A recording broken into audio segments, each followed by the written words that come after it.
This week on C Plus News Time, Regan tours, James Corden is taking his late night game to dreary old London, and The Wrap asks the ever-important question of whether or not Trevor Noah is finally winning.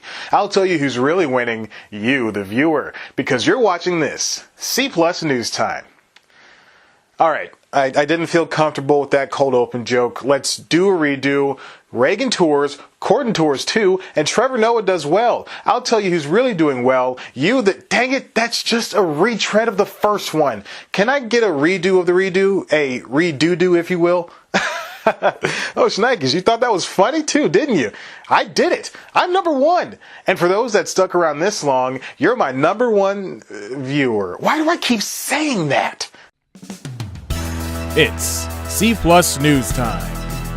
Delivering to you the news you didn't know about, the news you didn't care about, and the news you didn't know you cared about.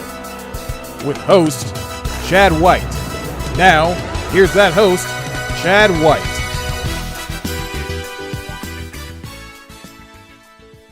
Does Bear Grylls ever take a poop and not recognize anything that comes out?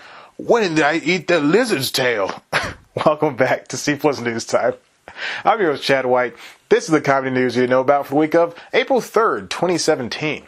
First up, Regan is going on a big tour in 2017. Well, that's this year. So, Regan is going on a big tour this year. The comedian is stopping in Atlanta, Wichita, Long Beach, and more starting this June and going through December. Two of the dates, Denver's June 23rd and 24th, will be the tapings of his first Netflix special. He also has another one on the way too. And that's the end of this story. Next up, this summer, James Corden is taking the Late Late Show to London, land of chips and fish and a doctor whose name we don't know after 60 years. From June 6th to the 8th, 3 episodes will be shot on location at Central Hall, Westminster, complete with a British audience, I think. I hope so. I don't think CBS could afford to fly out 120 Americans just to sit in a free show. The location has a significance to Corden as it's his hometown, and specifically it's near Westminster Bridge, where a terrorist hit dozens of civilians with his SUV this past March. The day that the attack happened, Corden paid tribute to the victims, 4 of which died, on his show. This move echoes Conan O'Brien's episode shot on location in Mexico just a few weeks ago, where a lot of people don't want that wall built. Who would have guessed? I can't wait until Jimmy Kimmel decides to head to Cape Town. I hear he's big down there. But seriously, late night shows didn't often travel. That seems to be a changing with modern shows. Chelsea Handler's Netflix show plans on having globe-spanning remotes for its upcoming rebranding. In her promo video, Handler went somewhere cold, so we have that to look forward to. And this past summer, both The Daily Show and Weekend Update went to national conventions. Hell, even Eric Andre went. Fallon and The Tonight Show just got back from an engagement in Los Angeles. Seth Meyers is taking late night to Washington. Sam B basically goes all over the place. At Midnight has been to New York several times. Hey, Kimmel, I was kidding before with the Cape Town thing, but you seriously might want to give traveling with the show a shot. I mean, it's the in thing right now. And finally, The Wrap hypothesizes that Trevor Noah may be looking good right about now. His ratings, at least. Writer Tony Maglio recently wrote a piece in regards to Noah's numbers in this past quarter. Q1 of this year, as it's called, was the show's most watched and highest rated quarter so far. Each episode for the past 3 months has nabbed an average of 1.5 million viewers, which is up about 13% from last year. Over the year, Maglio writes, The Daily Show grew 10%. Keep in mind this is for the coveted 18 to 49 demographic. Late night has seen somewhat of a boom since, well, November 8th, and no, that day was not good for comedy. But late night hosts have made the most of it and skewer every side of politics any chance they can get. Stephen Colbert's Late Show was on a 7-week win streak with its ratings. 7 weeks! That's ludicrous! Damn it, I spelled ludicrous wrong in the script. Thanks a lot, Luda.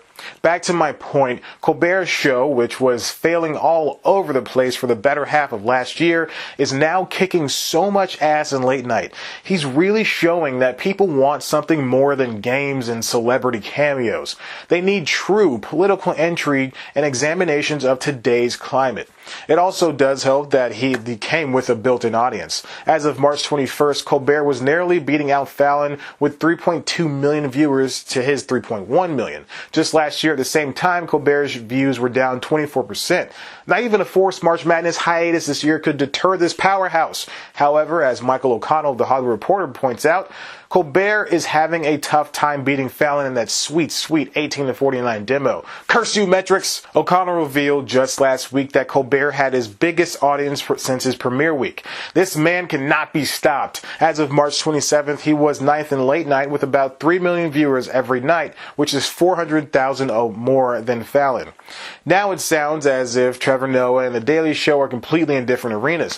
Is it right for Late Show to be compared anywhere near Daily Show? Kind of, sort of. On one hand, Daily Show is half an hour focus and focuses mainly on politics, not straying away in order to talk to the latest Marvel superhero. On the other, Colbert really turned this once weird outlier of a show into a political pundit church complete with stained glass windows. As I said earlier, Noah is averaging 1.5 million viewers. He's more than half of what Colbert is regularly getting. To add to that, another politically focused late nighter that I have yet to talk about is also failing. Seth Meyers' Late Night was flat in Q1 of 2016 and fell about 11%, but his total viewers have barely changed. The reason is because Fallon's show lost 26% in the hot 18-49 demo, and his viewers dropped by 19%. See, games don't always do you well, bud. As many have learned, it's not just about regular TV ratings anymore. YouTube channels for late night shows have proved to be huge. Social sharing is important these days.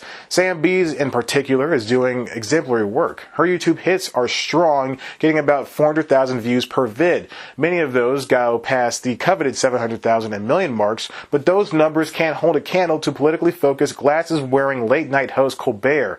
His channel vids get at least 600,000 each, and those are just the ones with his long-form monologues. These compared to Fallon are widely different. The NBC show only gets its millions of views if the video is a game or prank of some sort. Otherwise, interviews are lucky if they get 200,000. The same can be said for other game show, heavy talk show, Late Show. Corden's show used to be all the rage, but now it takes a big name and something involving karaoke in order to get clicks. Conan O'Brien and Jimmy Kimmel's respective shows have the odd million count video every once in a while, but those two are really fighting for different audiences when compared to their friends. They don't need political coverage. For Conan, he's at his best when he does out-of-the-box skits like Nut Spoon, and even when he talks down his own show. Kimmel works well with exclusive reveals of trailers, pranks on dumb kids, and large-scale fun on the Hollywood Strip. Seth Meyers is another outlier. He's gained a lot of traction with his Closer Look segment that is now 100% politics focused. He does for a week, and each 10-minute video pulls in at least 2 million views. He's just as comfortable as Trevor Noah behind the desk, but his bite is a lot more nuanced. Noah, I might add, has gotten The Daily Show's digital life a boost as his views online are up 37%, while his YouTube and Facebook views are up a staggering 200%. Whatever the case, Late Night is doing well. At least the shows that Lance Politics are. The battle is on multiple fronts, whether it be Fallon v. Colbert for ratings, Noah v. Colbert for relevancy, Corden v. Fallon for clicks, B and Handler v. The Guys for a place in Late Night, Comedy Central v. itself for an 11:30 show, especially since they have both the President's Show and a new show from Jordan Klepper later this year. Sorry, little one more. RIP. Meyers v. Fallon and Colbert for a taste of that dank ratings, TV v. YouTube v. cable for your attention, or me v. white late night host for my own show, Poli-Sci with Chad White. Late night is a tough gig, and these people are just playing the game. And that's all the news I have for you for this week on C Plus News Time. Why don't you subscribe and check out one of our other videos? Of course, you can always head back to the website cpluscomedy.com, where we got the latest news, reviews, features, interviews, and other good comedy bits that only I can provide you with. Why don't you follow us on Twitter at C Plus Comedy, follow me on Twitter at Chad Black White, like like us on Facebook, tumble with us on Tumblr, and guys, please let me have my own late night show. NBC, I don't want to be with you. I'll take Fox. Fox will give me a good late night show. It'd be like a return of Arsenio, and we all love Arsenio.